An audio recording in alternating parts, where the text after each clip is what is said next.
Hi hello నమస్తే. మన ఊరి వంటలు వింతలు విశేషాలకి స్వాగతం సుస్వాగతం. ఈరోజు మనం చేసుకోబోతున్నాం కమ్మనైన దద్దోజనం. ఈ దద్దోజనం చేసుకోవడానికి కొంచెం మెత్తగా ఉడికించుకున్న అన్నం కావాలండి.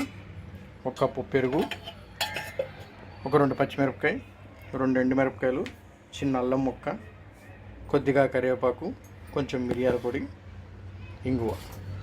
ముందుగా దీన్ని ఎలా చేయాలో చూసుకుందాం.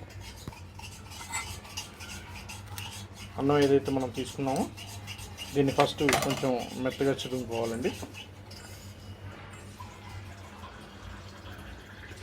దీంట్లో పెరుగు కలిపేసుకొని మనం తీసి పెట్టుకున్న పెరుగుని